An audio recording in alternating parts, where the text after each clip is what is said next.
Hi, and welcome back to your 30-day happiness experience. I hope that you have been enjoying your time with us. Today, we have one of the final guest speakers. I am super excited to welcome Kim Argetsinger. Got it. Kim is a certified success and life coach who helps ambitious, creative people get out of their own way and live a life filled with the work and play they love. Her compassionate style of coaching helps clients break down the barriers holding them back, take inspired action, and bring their vision to the next level.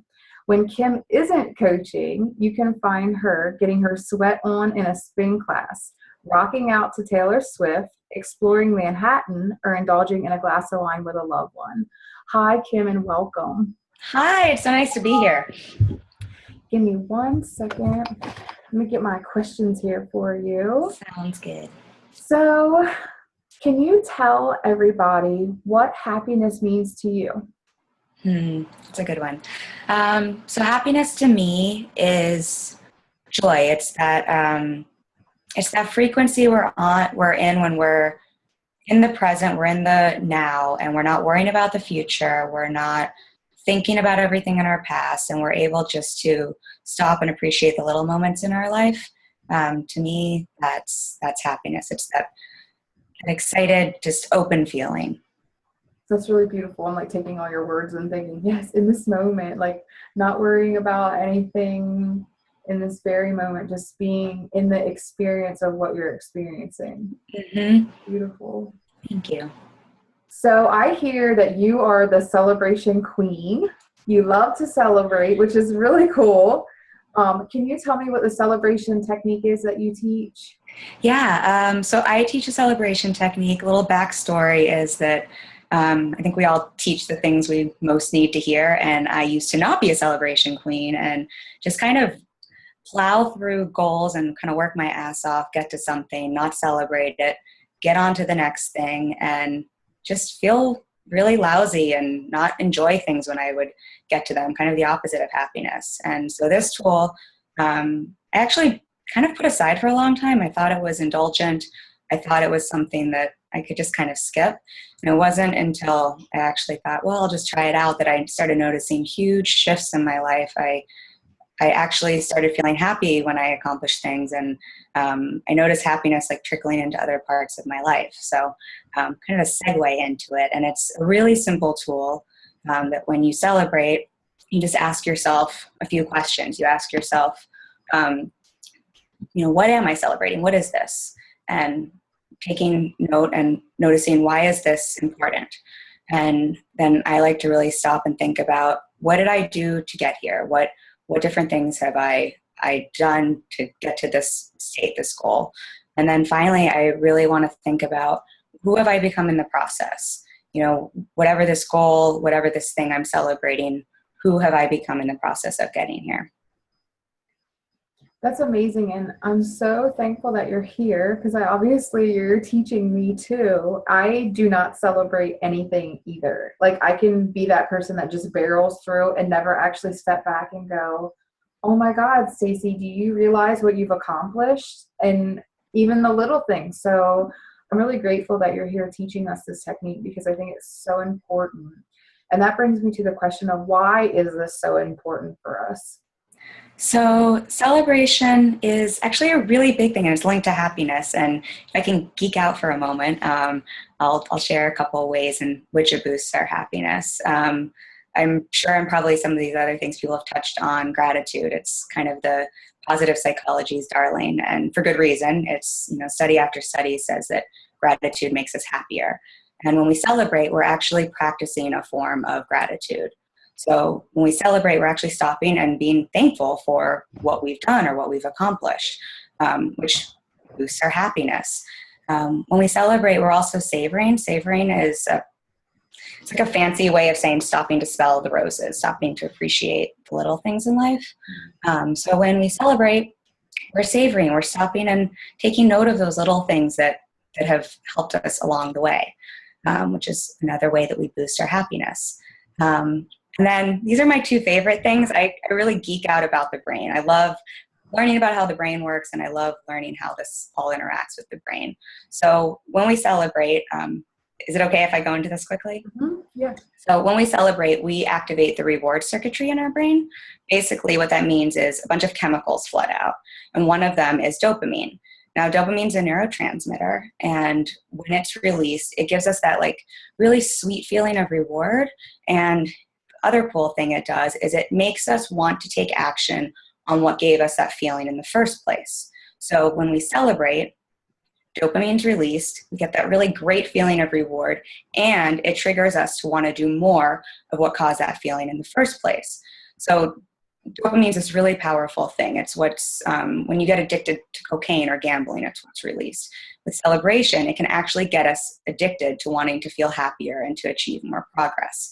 So celebration isn't just this feel-good thing, it's actually helping to rewire our brain for more happiness. Wow. That's so powerful. I'm just thinking in like all the ways that people are looking for that. They're craving that, and then there's a natural way of like actually getting it. Mm-hmm. I get sometimes from cut chocolate. Yes.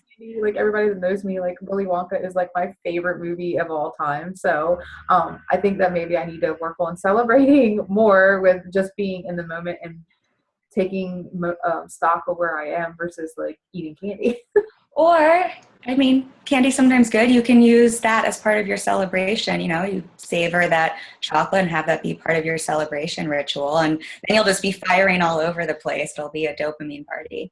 So going back to what you said about barreling through, there's times and other people that like this year I'm working on my weight. So other people relate to this that are working on their weight as well. I will barrel through food. I don't like actually take the time to savor what I'm eating. And that is a whole nother webinar or a whole nother like program. We can talk about that. But I realized that when I have gotten connected, stopped in the moment and enjoyed what I was eating, it was so much more like I actually got something out of it versus like eating the whole thing of ice cream and then going like, okay, yeah, like what happened there? Mm-hmm. I didn't eat it. So maybe the celebration is a part in what you're celebrating, what you're using to celebrate. Mm-hmm. Or using a glass of wine. Are you tasting it? Are you taking the candy bar? Are you actually tasting the chocolate? Mm-hmm. Good quality? Are you just eating like whatever? Mm-hmm. And then that goes back to savoring, which is celebration is a form of savoring, but savoring can also just be, really tasting that chocolate, smelling it, appreciating it, which goes back to your topic of happiness. They're all more happier than we don't want to barrel through things. We want to stop and be in the moment. Yeah, for sure. I love that.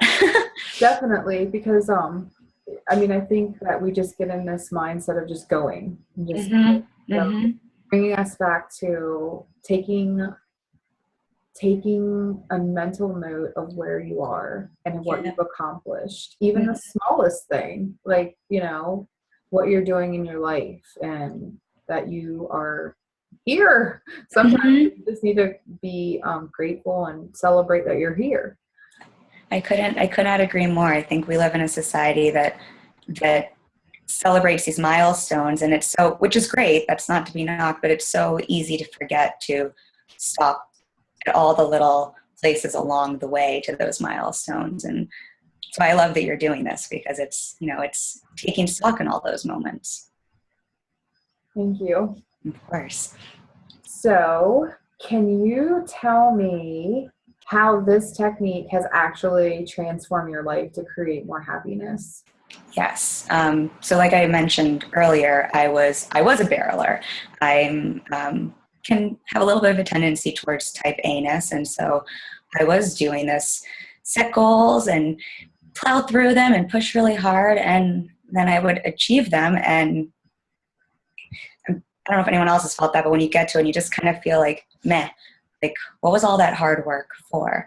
And when I started using the celebration technique, and I really do, I'll sit with my boyfriend over a glass of wine and we'll talk this out, or I'll journal this out. And when I actually made the time to start doing this, I noticed that not only did I feel happier in the actual moment where I was talking about it, but I would feel more motivated to achieve something else. It would cause up this like compound effect where I was more motivated.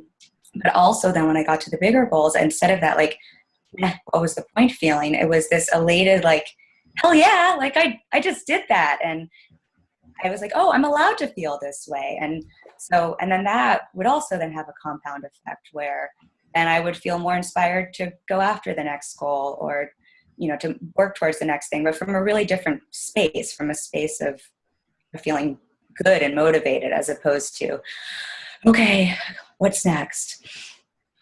So as you're talking, what's coming up for me is that whole quote about like, it's not the destination, it's the journey, or it's the journey, not the destination. And what I'm feeling in my own self is, as I'm going through this process and I'm learning all the technical stuff of how to bring all these pieces together, I become very frustrated and overwhelmed. And maybe it's because I'm not stopping in the moment to actually enjoy what I'm creating and celebrate what I'm creating, each piece of it, because we like want to get to the end result and then we just try to barrel through and we make ourselves so miserable. I think it's something we all do. I so resonate with that. And I think I definitely do it. And I was just reading the book Essentialism, and he talks about it. He talks about celebrating small wins, and that when we celebrate the small little things, because I'm sure if you stopped and looked back over what you've done over the past 6 months, you'd be mind blown, but it doesn't feel like that in the present. And he talks about how when you celebrate these small things, they compound and compound until suddenly we have this breakthrough, and it feels like an overnight success. And that goes with happiness as well. It's like, oh wow, but it's the little steps along the way.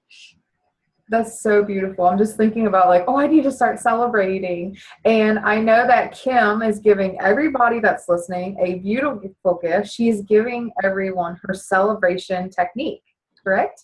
I am. I created a small ebook, and it has a little bit of what we've talked about, and then a technique, a worksheet to work you through it. I actually cannot wait to get this gift. And for those of you that are listening, just check the link below. It'll all be there for you, and you can get Kim's gift if you're ready to start celebrating and adding more of this in your life to bring more joy and happiness. Kim, I adore you. I love this. I'm really happy to celebrate with you. So thank you for being here with me. And do you have anything else to share before we go? Thank you so much for having me. Thank you for doing this. I think it's a beautiful, important platform. And I think all I want to say is I just want to give everyone permission to celebrate and give everyone permission to be happy. You're allowed to celebrate yourself. That is wonderful. I receive that. Yes. Well, thank you, Kim. Thank you so much. Bye. Bye. Bye, everybody.